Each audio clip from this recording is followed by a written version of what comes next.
Hello and welcome to the Chemistry Made Simple podcast. I'm your host, Matthew Macario, and this is the podcast where you get chemistry confident and we take you from point A to grade A. Hello and welcome back to the podcast. It's great to have you back here. I hope you're well.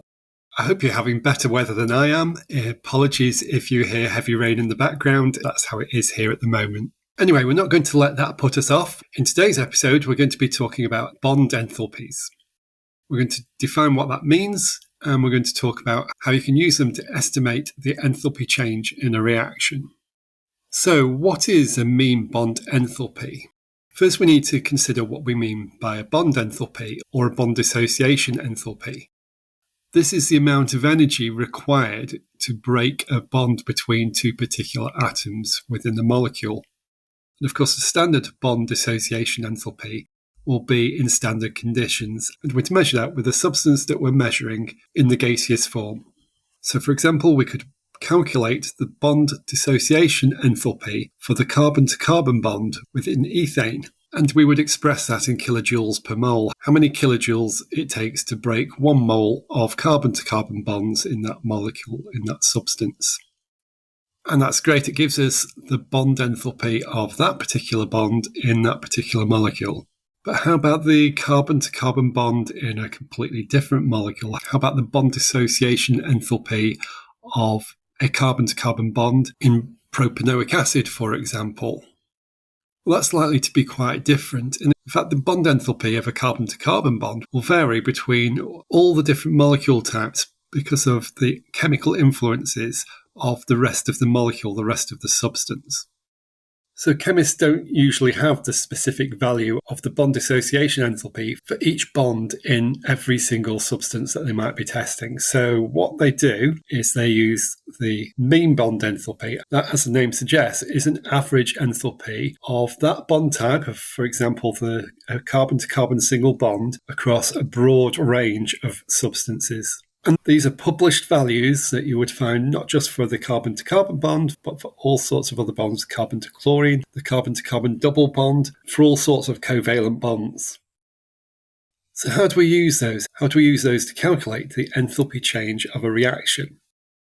Well, the first thing to point out is that at the beginning I said we'd use it to estimate the enthalpy change of a reaction rather than to calculate it. And that's because each of the values we're going to use is a mean enthalpy. It's an approximation and isn't usually specific to the substances that we're interested in a reaction, in measuring the enthalpy change of a reaction. Okay, so how do we do it? Firstly, we need to work out the balanced equation for the chemical reaction that we're looking for. We need to make sure all the moles are balanced. And then we should calculate the total bond enthalpy for all the moles of all the reactant substances, and separately, the total mean bond enthalpies for all the moles of all the substances of the products. Then it's quite simple. We just find the difference between those two values. The difference between those two totals is the enthalpy change for the reaction. If the total mean bond enthalpies for all the products is greater than for all the reactants, then more energy would have been given out in the reaction than was required to break the reactant's bonds, and therefore the reaction is exothermic, and we should quote that difference as a negative value. If the total mean bond enthalpies for all the products is a lower figure than for the reactants, then that would be an endothermic change, and we should quote that enthalpy difference as being a positive. Therefore, we'll have an estimate for the overall enthalpy change of the reaction, and we'll know whether it was an exothermic or an endothermic reaction without having to actually do it in practice. Okay, so what have we talked about today?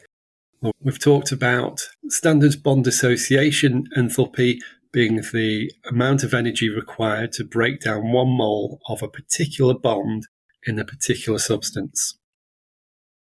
Then we've said that we don't usually use values that are that specific. We use mean bond enthalpies, which are an average of values for that bond type across a broad range of substances.